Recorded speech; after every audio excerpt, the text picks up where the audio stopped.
The difficulty about this whole whiskey game is brands. You go to a distiller who's got liquid, he'll sell you liquid, you create a brand and you try to push that brand out into the marketplace.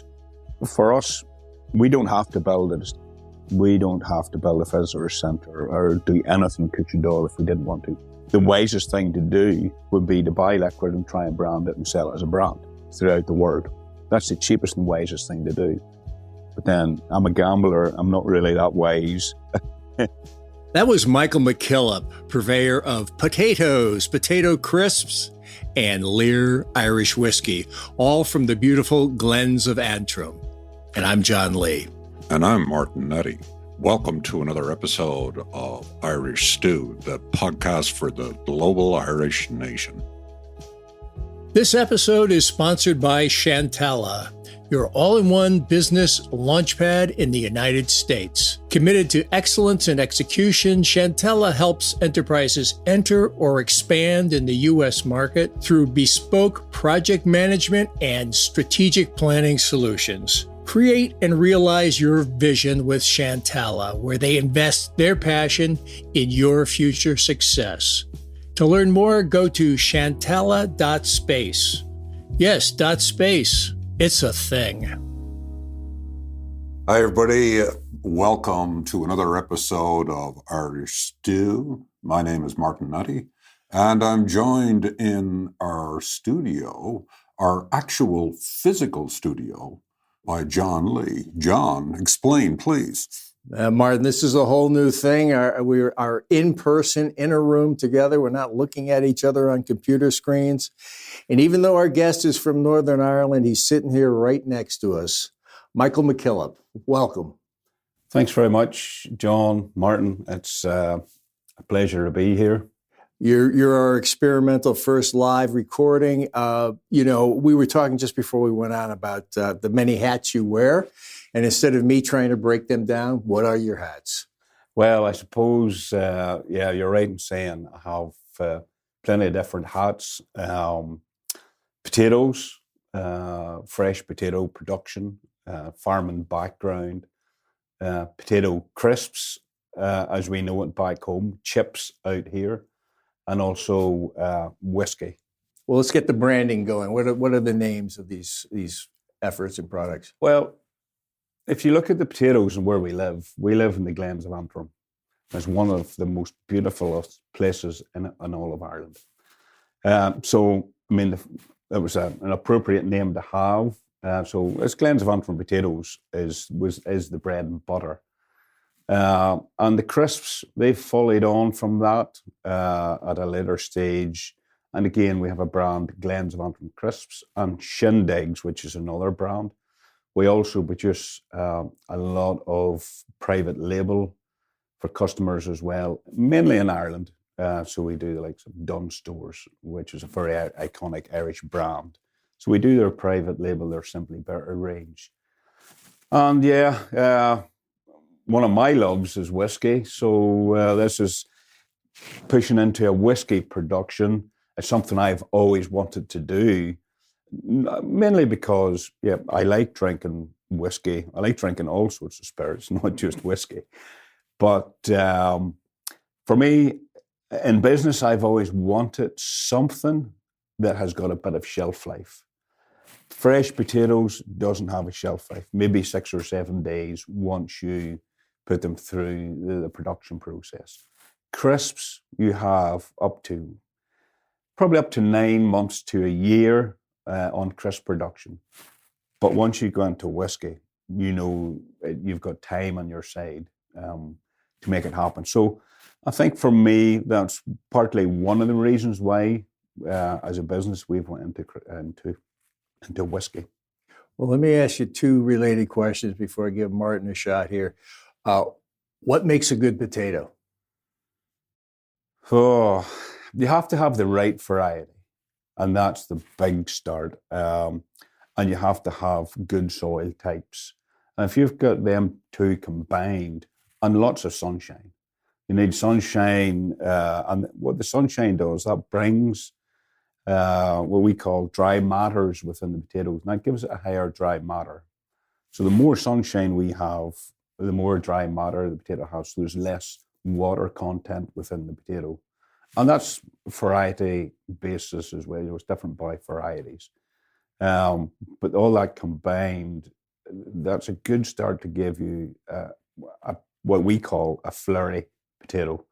And it's, one of my, some varieties you probably won't recognize here in America, but Kerr's Pink would be a big variety back home, was a big variety. Rooster has kind of taken over it. It's easier, probably cooked. Not everybody today could cook a Kerr's Pink because of the high dry matter. Very flurry, but it's got a hell of a taste. Mm. All right, so speaking of taste, what do you look for in a whiskey? Whiskey for me is kind of subjective a wee bit, and it's everybody's a different palate. For me, I like a whiskey to be smooth. I like to taste some of the flavour profiles coming through, the vanilla and the honey. Even in some whiskies, you can taste a bit of melon coming through, toffee. And everybody's different. I think as you grow older, your taste buds change. And where I would have started out drinking a standard whiskey, now I'm looking for more maybe slightly complex whiskies, something that's finished in a sherry cask or a rum cask, just to give that different bit of flavour profile. The younger generation, if you give them that whiskey to start off with, they go, what the hell have you given me here? I don't like it. You've just put me off. Whereas they're best going on to a nice, smooth, easy to drink whiskey, and then their taste buds will change as they go forward. So, you were talking about the virtues of the age of whiskey, the aging of whiskey, and the opportunities that provides. But your business is achieving a certain age at this point. As I understand, you're part of a 3-generation business, which started, I think, in 1972, so it's over 50 years.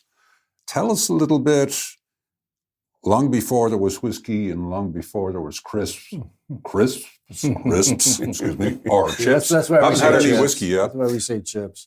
How did things start out? What's the backstory?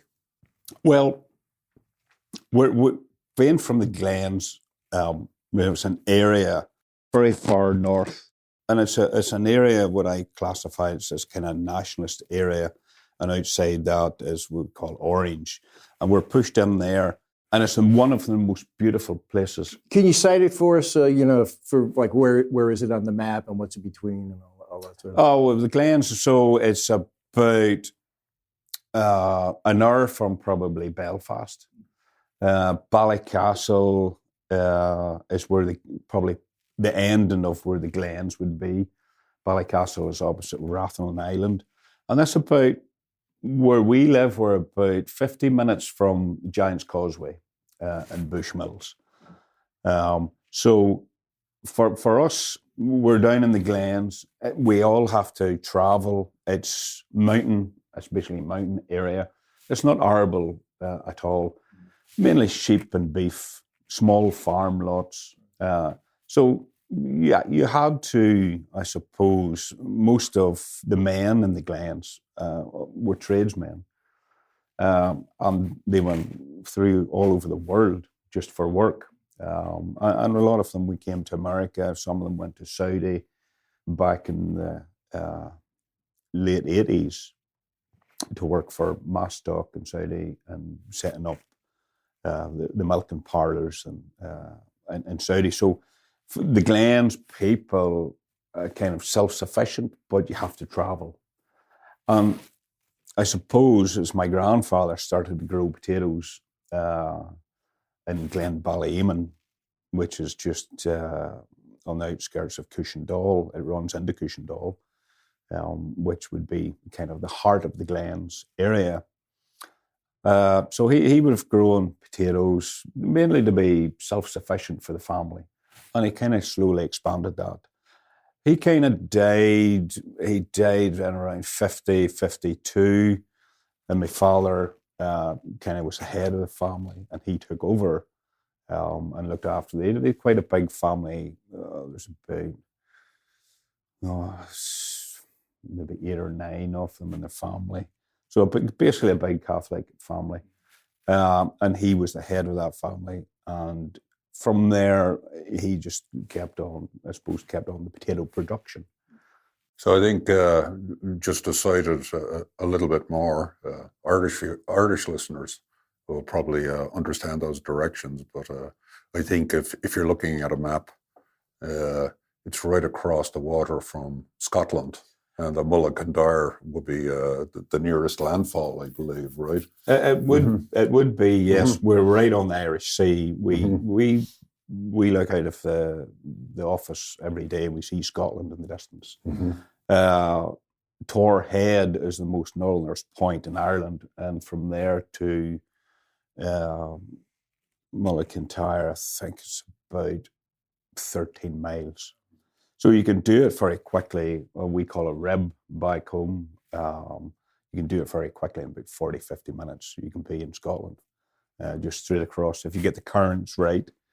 So yeah, that's where we're kind of located. And the business started by your grandfather, obviously, and then your father followed on. But that was purely kind of a potato growing business. And obviously at some point in time you said, enough with just growing potatoes. Do you still grow potatoes? Or? We've stopped kind of growing potatoes. There's a wee bit growing now and again. We put some in ourselves every so often, but it's only a small, just to see them grow, really. It's a nice thing to watch. My father would have grown the potatoes, and really in 75, 76, there was a drought, and potatoes were 3 times the price. And that kind of gave him and he had a lot of potatoes in the ground at that stage, and that gave him the opportunity to maybe invest in going that step further into potato packing. So instead of big bags and sell them to your local markets, he went into pre-packing, which is putting them into smaller bags. And going round, he would have had a truck leave every day, and he would have stopped on villages and towns in Ballymena and went to Belfast, and then round the coastal route back home again into Larne, Carrickfergus, Larne, Glenarm, and back down through the Glens. And that was mainly his run. So he'd done that for several years. And then he had an opportunity with Dunn stores in the north of Ireland to start supplying pre-packed potatoes. And that kind of set him on his way. 1972, the reason why we put 1972 is when the company more or less started, was the year I was born. So it was kind of me initiated that. I know you started before that. I know you started after, but 1972 was a very good year. And you've heard it here for the first time on the Irish Stew podcast. Huh? Yeah. Yeah. So, the business has grown from there. We were a big family as well. I have 5 sisters and 2 brothers. My other brother's in the business along with his wife as well.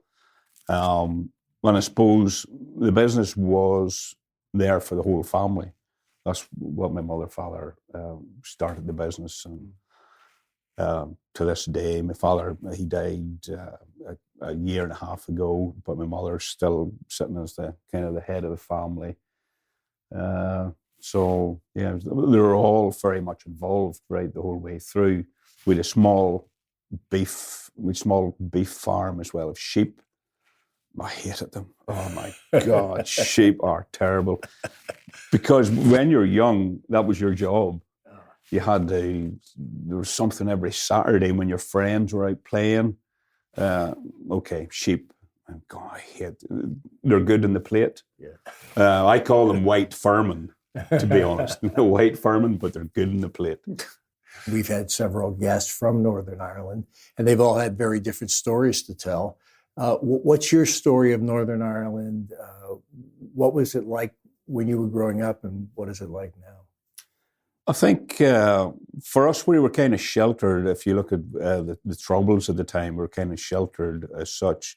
Back in history, there would have been, I suppose, if you look on it, back in 1922, the Black and Tans came into Cushendall and shot 3 innocent men dead.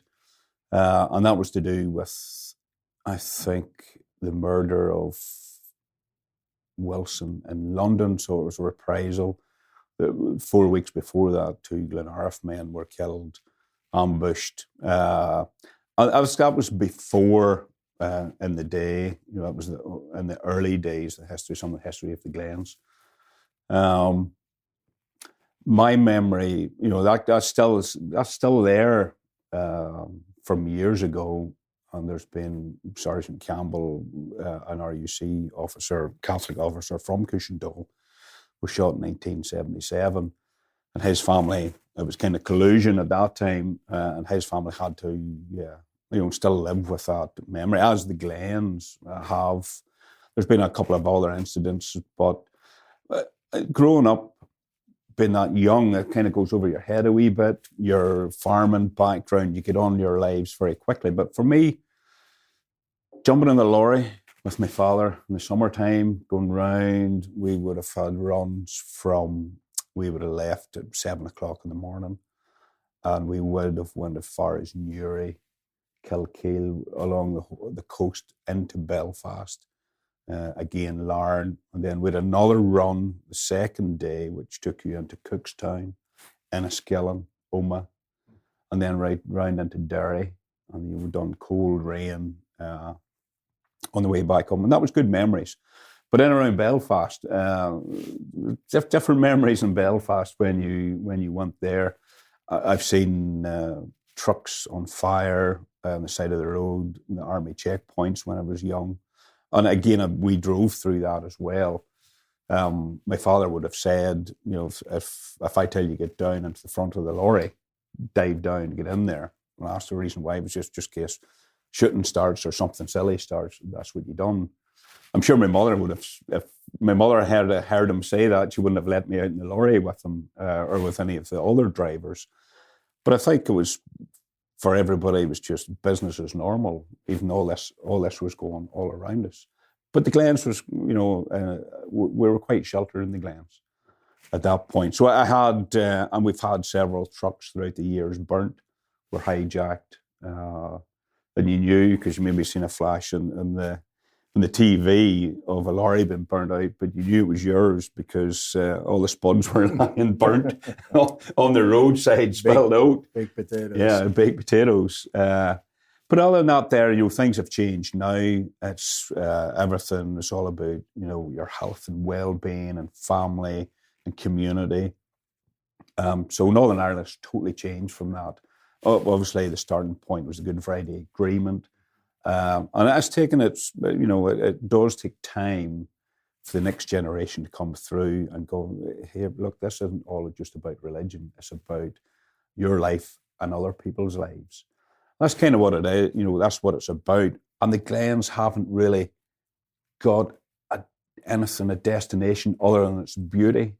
We've Glenara Forest Park, we've got Cushendall, and everything they have to offer as well in Cushendall. It's a big Game of Thrones country, and it is an area that film producers go because of the scenery and the backdrop that it gives. But for us on the distillery front, we want to put a distillery in Cushendall. We've got a perfect site, but it's like a destination so that tourists will stop, they'll spend more time in the village.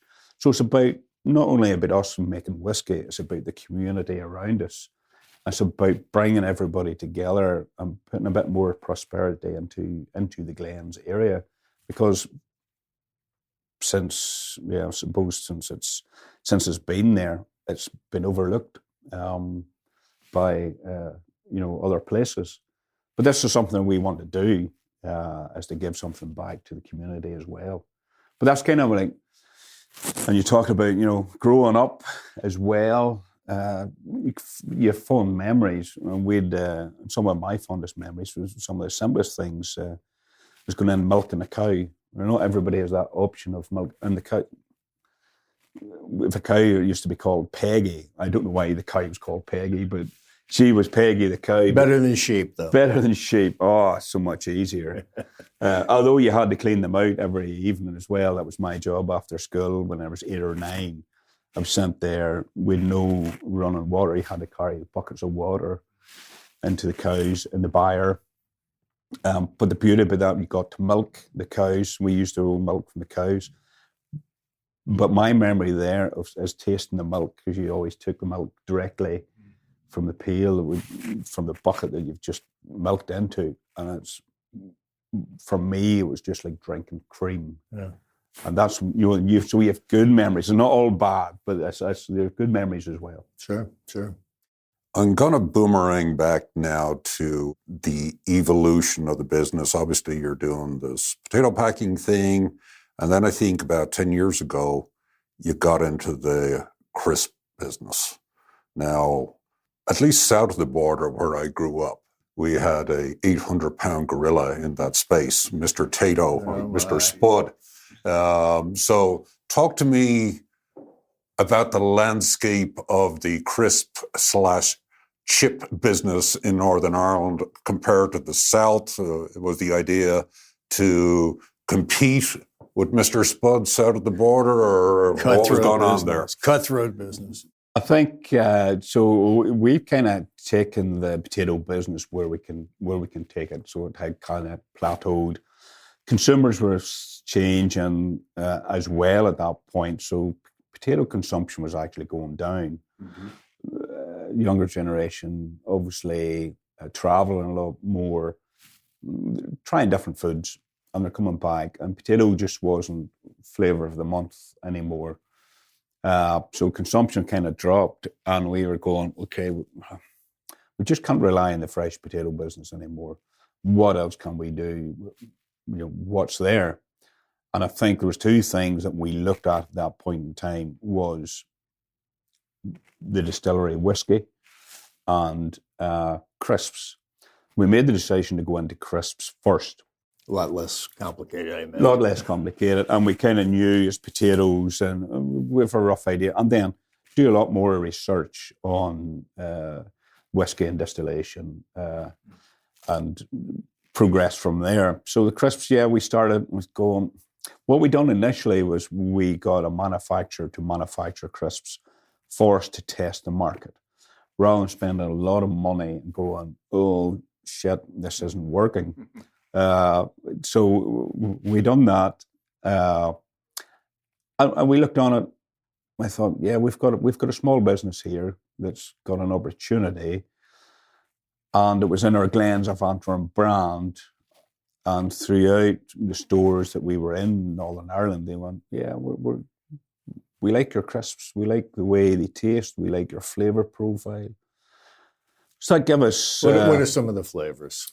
Well, in the early days of the flavours, we had your standard cheese and onion, but what we done is we got an Irish cheddar, and made Irish cheddar and cheese and onion, and then we changed it to a sweet onion, and then that pack progressed to red onion and cheese and onion, which is, in Ireland, whether it's north or south, cheese and onion is the first, and that's it. The second is salt and vinegar. And you can play about with the flavour profile and any flavour within any packet of crisps or chips. Could you make an Irish stew branded chip? If you wanted an Irish stew flavour, we could make it. We could put it down close enough to what you would call an Irish stew. You can do anything with flavours now. So but we could make one if you wanted an Irish stew. So John caught me a little bit off balance with this whole idea. Clearly he's got designs on the Irish stew store online. You missed that meeting at international headquarters, Mark. Yeah, it strikes me that there's extraordinary number of different flavors when you play around with the old spud and slice it nice and thin. But what I was struck by, you mentioned you had 2 products. So you got this Glens of Antrim product in the chips field, but you also have Shindigs. And as I understand, one is sold in a bag and the other is sold in a box. So what's going on here? For us, you can push your business so far locally, and then you have to look at export. And once you look at export, you have to look at the economics of it and the viability. How are we going to? I mean, crisp packet is full of air, so you're going to basically export air or ship air wherever you're going in another country. And for me, yes, we could do that and you could get some traction, but what if we develop something that hasn't got much air in it, can give you longer shelf life? So we've done some trials and we come up with a box idea. So we come up with a small box and we could fill that box full. And the packaging then was key after that. We call it bulletproof packaging, that it seals tighter, but you can't open it like a standard packet of crisps. You have to have a wee lip on it or open it with a pair of scissors. That gives you up to a year's shelf life. So from a retailer point of view in another country, you've got the shelf life for them to actually be able to stock it and to be fit to sell it within the product's shelf life. And again, the next thing was, what brand are we going to do it? How do we come up with a brand? And we come up with Shindigs, which is a party. Yeah. And it's a party all over the world. It's a word used here. Yeah. Yeah. So we developed that as a nice box, and we've put some nice flavors in there as well. So we've got shamrock and sour cream. We have got Irish whiskey smoked bacon flavor, and they are absolutely fantastic. And we didn't do it as a standard sliced crisp. We put ridges on it. We call it ridge cut.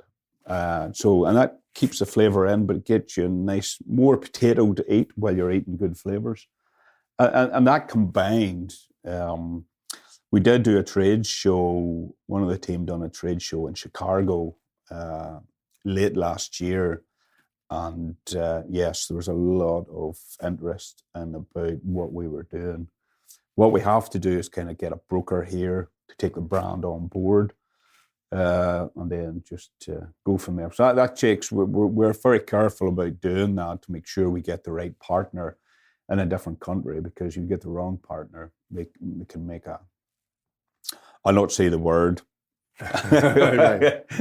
You know, I think you got a good name here for the U.S. market, Shindig. And for me, it's like, I think of the digging into the dip, you know, that sort of thing. I got one more potato thing I want to ask you before we move to the main event here in the bottles. Because what do people associate with Ireland? Potatoes is very high, and it's always not a positive association.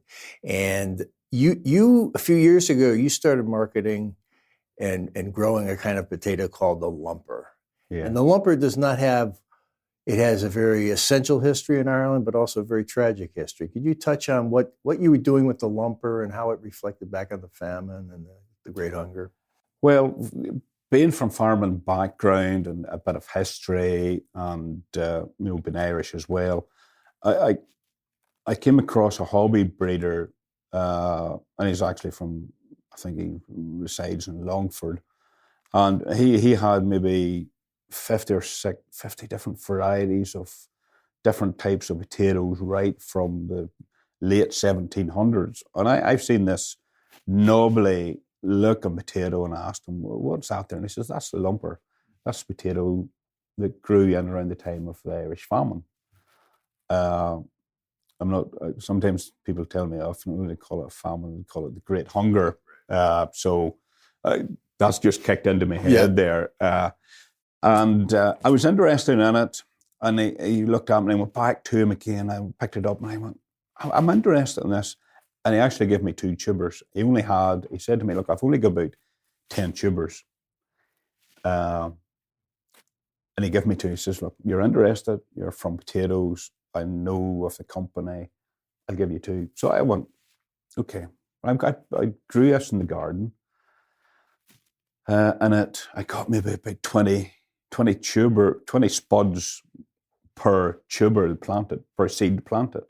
Oh, Jesus, it's given me a very good yield to start off with, which I think is one of the reasons why it was growing back in the day. It gave good yields. But it is a knobbly, ugliest potato ever.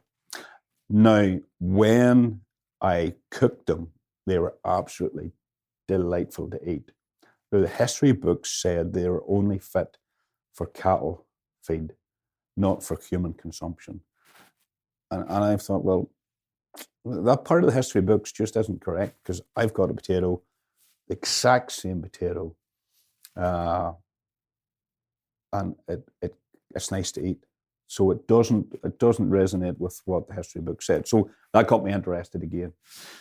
So over a period of 5 or 6 years, I went to a place in Scotland, Sasa, and they hold the nuclear stock of seed bank of everything from grains to potato fries. And they actually had a stem cotton that was saved throughout the ages of the lumper. So I was fit to produce seeds from that stem cotton. But that takes about 5 years. So it took me 5 years of growing seed year after year after year. And then I planted it. We tried to go a wee bit commercial with it to the retailers. They'd say, here's the lumper, and put a wee bit of information in the back of the packet.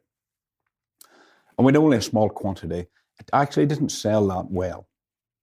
And we tried it over 2 or 3 years, and it just struggled to take off. I think because the change in consumer at the time, and the next generation was wanting convenience. So sometimes in business it can be bad timing of when you introduce a product. But then I thought, I got a call from 2 people, a fellow Michael Blanche. And Michael Blanche is from the CCIFE, which is Commemoration Committee for the Irish Famine Victims in Dublin.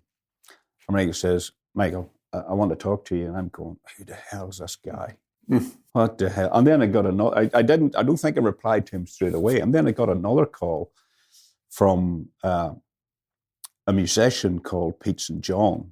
And Pete St. John, he wrote Fields of Achonry in Dublin, and a lot of songs. And he was associated with Michael and all about what they were trying to do with getting an actual day for the famine, or for the Great Hunger, a Pacific Day in the calendar through the Irish government. So anyway, I met the pair of them, and unfortunately Pete actually died last year as well. He lived a good life, 90 plus years. So he was part of it, and I'm going, what the hell am I getting myself mixed up into here? And he actually carried a potato everywhere he went. He carried a lumper in his pocket, and he talked about it. So what we decided to do then was, instead of going commercial with it, we'll use it as a living artefact, that we would give it to the schools around Ireland, north and south. It was open to everybody through the curriculum, and we delivered that. The Dunn stores helped us in that, to do the deliveries in the local area. And the schools then, they got the seeds. We give them a bag of seeds every year. They planted it while they learnt about the history of the Great Hunger. And they did a living artefact there in the schools. We've done it up until last year. Unfortunately, the past season, we've lost all our stocks due to bad weather. The potatoes back home is a bit of a crisis at the minute, just with weather conditions. Seed stocks are lost as well. So we're in a very tough era going forward, and potato prices are increasing and retails are increasing. Unfortunately, I've lost my stock of lumpers, for the school kids, and the seeds is all gone as well. So I nearly have to start back from scratch, and then go back to Sasa in Scotland, get that wee cutting again, and bring it forward and multiply it over again. But I'm going to leave it this year, and then start it up till the weather maybe improves and conditions. But that's what we've kind of done, and it's quite good that point of view from my perspective, to give something back as well. Albeit I've grown them, but it was like Michael Blanche in Dublin is he's a great fellow, and he has so much knowledge on the history of the Irish people. So I think it's an extraordinary thing to do because giving young people, especially people who are living in the city, the opportunity to actually grow something and see it come out of the ground. I was fortunate I grew up in a rural community, so it wasn't alien to me. But I can imagine that's a great experience. But why don't we leave the old starchy potato in the rear view window and go on to something that is made out of grain? And let's talk a little bit about the whiskey business. So we understood the potato business to some degree, the economics of it were deteriorating because of change of taste. But whiskey, if anything, as I understand it, Irish whiskey business is thriving. And when I left Ireland 40 years ago, there were only 3 or 4 major whiskey brands growing up. There was Paddy, there was Jameson, there was Tullamore Dew, and Powers. Maybe Powers was another one, yes. So there wasn't a lot. Now, when I pass through Dublin Airport, I see an extraordinary collection of options. So, given that competitive landscape, why go there? Because it seems to me to be a very demanding market. Very, very demanding and very, very difficult to get going. When we came up with the concept along with crisps, there was a bit of research, and the brands at that time and the companies that are there now weren't really there in 16, 17, but they had the same idea, the same concept at that time. They're here, maybe we should go into whiskey production. And that's where you see distilleries all over Ireland now popping up, small, and which is great. The difficulty about this whole whiskey game is brands, so many brands out there. You go to a distiller who's got liquid, he'll sell you liquid, you create a brand and you try to push that brand out into the marketplace. For us, we don't have to build a distillery. We don't have to build a visitor centre or do anything in Cushendall if we didn't want to. The wisest thing to do would be to buy liquid and try and brand it and sell it as a brand throughout the world. That's the cheapest and wisest thing to do. But then I'm a gambler. I'm not really that wise to say. But for us, we still go back to, we've got a site. It was my family site in Cushendall. My father bought it 30 years ago. It's about an acre. And it's 5 meters from the coastal route.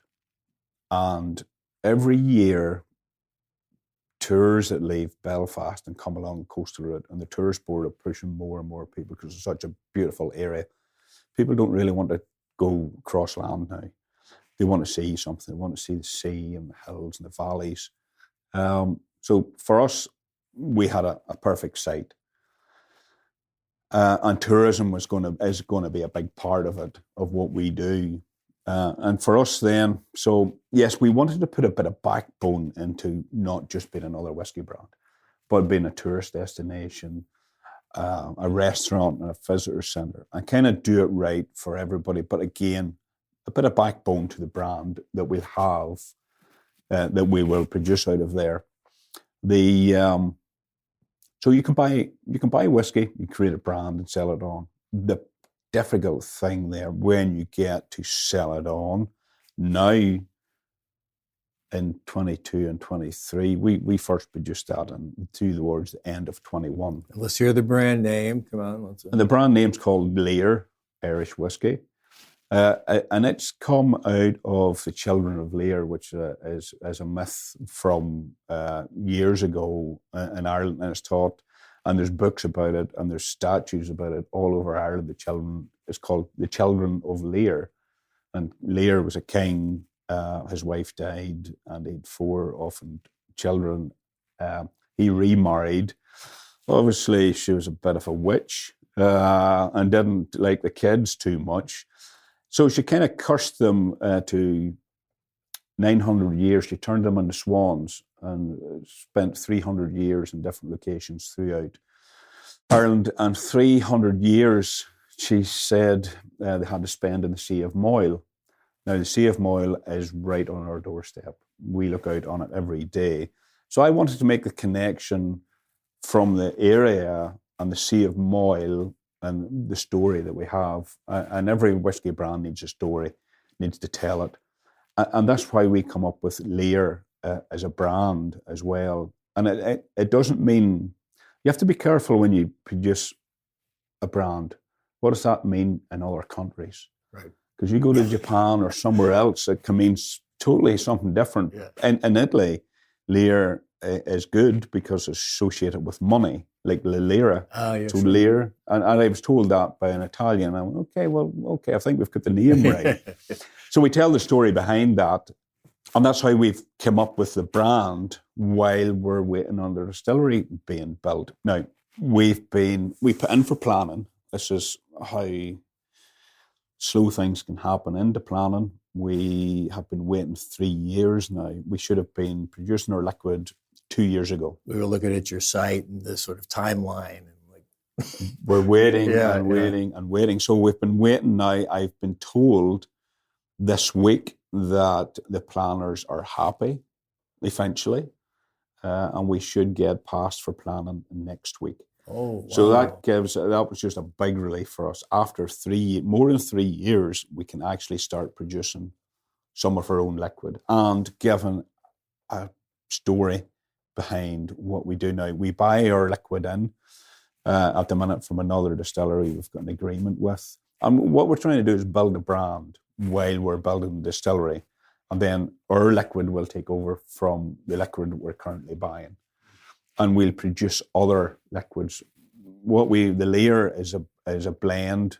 Why don't you give us a little tasting okay. here? I have a small bottle that I've been holding on to. We have a few glasses. Maybe you can describe what's going on as you're pouring. We have a couple of backup bottles too. I'm not sure whether our listeners can hear it, but the little bottle we're pouring out right now is lugging quite nicely into 3 small glasses. We call this the little Lear. The baby Lear. So, and it's quite handy just for a wee quick shot if you're... And that's LIR for people looking at it. Beautiful bottle, kind of a rectangular shape. And it's Green Crest is the variety. So take us through. What are we going to find here? Well, first of all, I suppose we'll cilantro. And take a sip. So what you'll get there, you will get a slight burn of any whiskey, you'll get that coming through. After the second sip, we take another sip, you'll get the flavours of toffee and vanilla coming through on this whiskey. And it doesn't burn you as you go down, as you know, if you swallow it down the throat. And it tastes better the more you drink. There we go. It's like that. You're right about that. And, you know, the tasting notes there, you get slight hints of apple on the nose and the palate, toffee. You might get a bit of chocolate coming through there as well. So, but everybody's taste buds are different. You might taste something different from what I'll taste to what you'll taste, John, as well. And, you know, what we've got on the bottle, the finish it says in the bottle is a rich warming with a slight malt finish. I am warmer than I was a moment. So it is, we wanted to be just a nice smooth whiskey. And that it's grain, malt, and we rested in American oak barrels as well to give that slightly different flavour pull through. And it sells very well. Good. We recently in for an award in the 50 best Irish whiskies, and we got a double gold for it. Outstanding. We put 2 in. We put the Red Crest in. Now, the Red Crest we've rested that in a sherry, PX sherry cask. This Green Crest whiskey sits at 43.3% volume of alcohol. Red Crest, we had to put it up to 45% because sometimes the sherry, the notes of the sherry and the flavour of the sherry maybe takes too much impact on the actual the whiskey blend itself. So we had to up it to 45%. But it's all, I've tasted, I do the tasting back of the distillery. We've a small building there, we've got the casks resting and doing stuff there. And I do taste it probably every month to say, I think that's just about the right flavour profile as our last batch of whiskey. Right. And everybody says, you know, you've master distiller, it's all about taste. Well, master distiller, you sell, what do you want out of your whiskey? Right.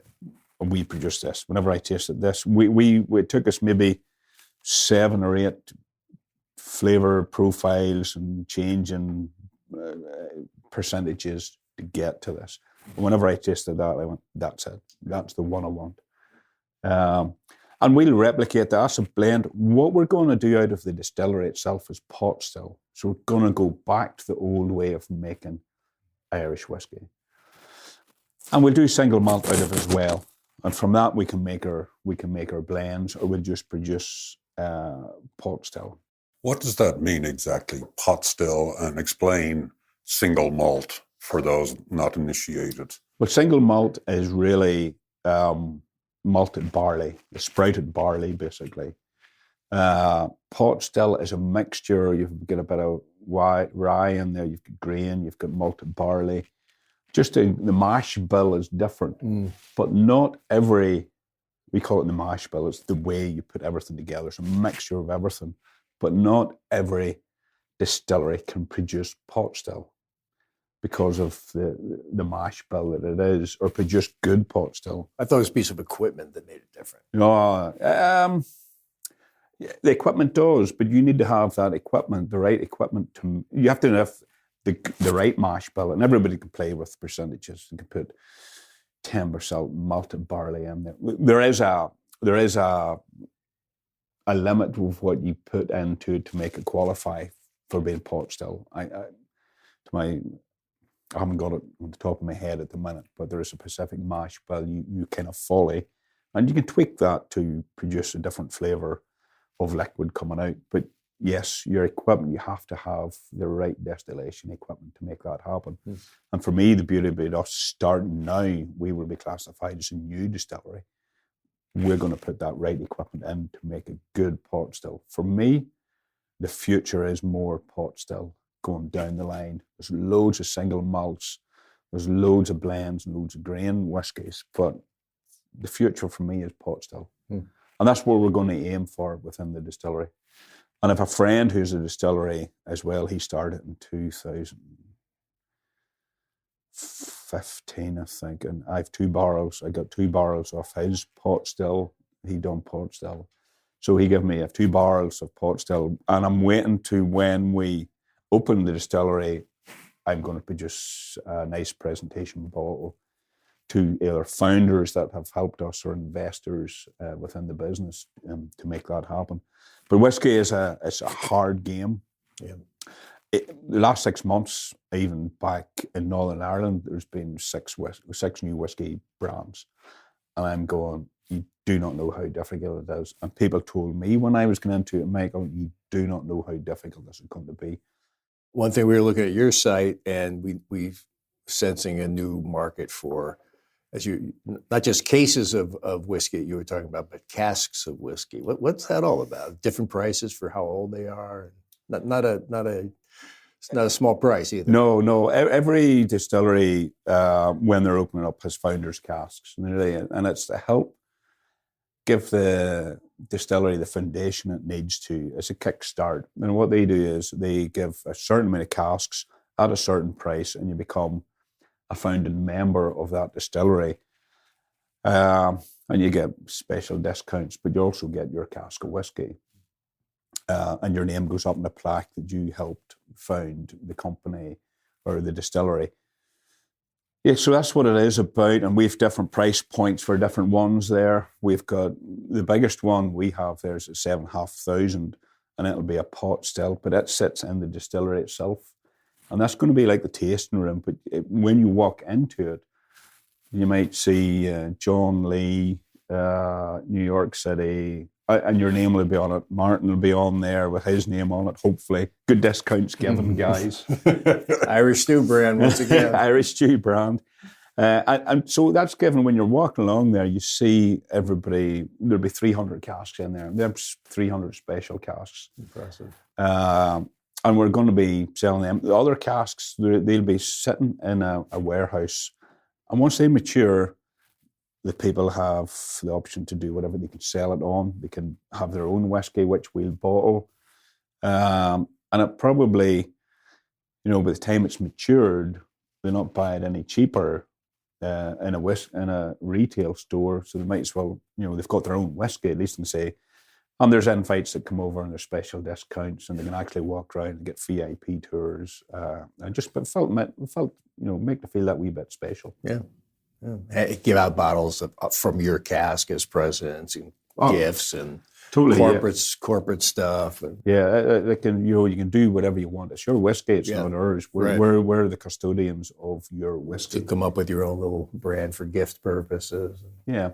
So we'll do all that from there. And being a small company, we can turn things around. If you said to me, Michael, I don't want a pot still. Can you rest that in a sherry cask for me? And for another year. I go, John, not a problem. Let's just agree. That's what type of sherry cask you want. We'll turn it into a sherry cask, and it'll sit there for another year.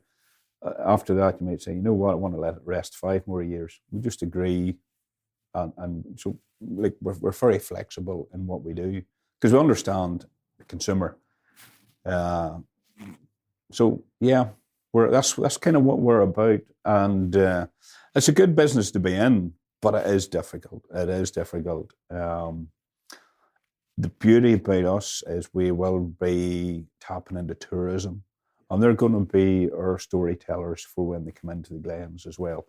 The distillery itself is going to be called the Glens of Antrim Distillery, and we'll be producing Lear whiskey out of that. Maybe the pot still, we might change that to a different brand. It won't be Lear. Lear will be our blended whiskey.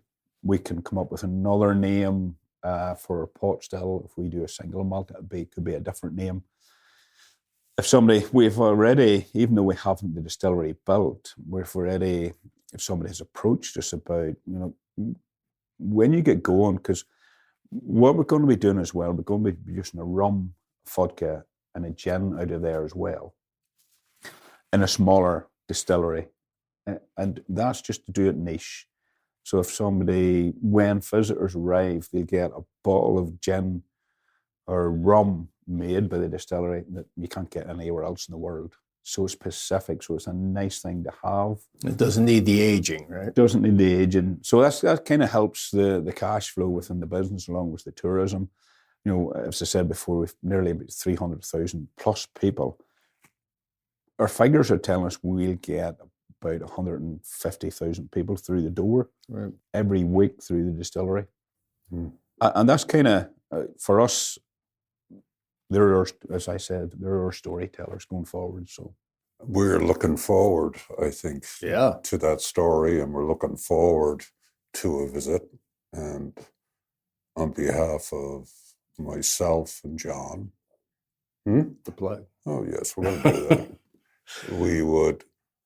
Before we wrap this up, John has kindly reminded me that we haven't given you your full opportunity to do what we call a shameless plug, which is your opportunity to plug something. Now, of course, it can be the whiskey, it can be the chips, or crisps, the website, or it can be something else that you're passionate about. So, do you have a plug for us? Well, I would say it's going to have to be the whiskey. The crisp, the Shindigs is good, but the whiskey, what's happening with whiskey now, because the market and finding distributors is difficult, we're going online on 44 states through a website. And what you can do is you can go on to the Glens of Antrim Distillery website and click on the links there. And anywhere across America, that will get delivered. I think postage and packaging is about $12. So it's not that bad. And the more you buy a case, goes down to $3 just for postage and packaging. So for us, that's kind of like where we'll get more sales across the country, because that's an easier way for us to. So what we're doing is we want to tap into, if anybody knows of any whiskey clubs, anybody that's interested in whiskey that wants to try it and give us a wee bit of a boost within, again, award-winning. So it is good. It's a nice tasting whiskey. That's kind of for us. If we get traction online is something for me to go to distributors with and say, look, we've got 3,000 loyal customers in California, say. Then they're interested. And then they go, okay, well, and we've got 5,000 loyal customers in New York State, 3,000 or 2,000 elsewhere. For me, that's, and then what we'll do then is we've got that database of customers, and any new releases we have, or maybe special casks, they'll get first bite at it. They'll get, okay, this is, with a new release coming out, guys, you're the first. There was only 1,000 bottles, maybe for this state, just maybe only do it just for New York, because we've only got 1,000 bottles of a special cask finish. And we tap into them first. So they get the first opportunity of everything that we do, and that might be the rums, it could be different types of vodka. So yeah, if that's a plug, and if anybody has any advice or help they can give, email me at Michael at Glens of Antrim Distillery.com. Perfect. So with that, thank you for giving us an education on both the humble spud and its uses, and Uisce Beatha, which is the Gaelic for whiskey, which means water of life. And this particular whiskey that we've tasted in the course of the podcast, Lear Green Crest, is absolutely delightful. And so thank you, Michael, for joining us. Thanks very much, Martin. John, thank you. Thank you, Michael.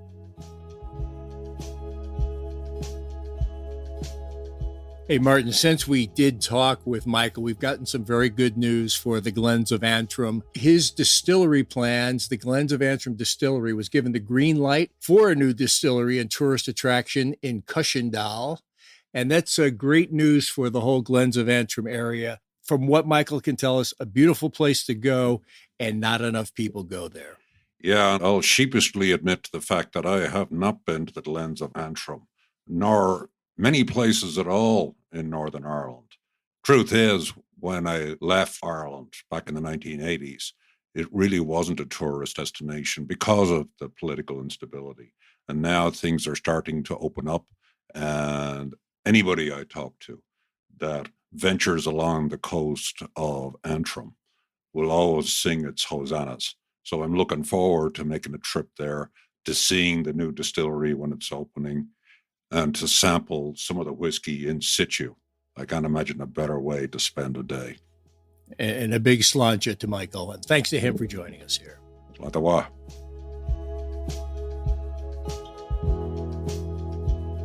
Irish Stew is produced by John Lee, Martin Nutty, and Bill Schultz. Editing, mixing, and mastering by Bill Schultz. Music on Irish Stew was composed and performed by Rosa Nutty, with Donald Bowens on drums, Cathal O'Riordan on bass and synthesizer. For more on Rosa Nutty's music, please visit rosanutty.com.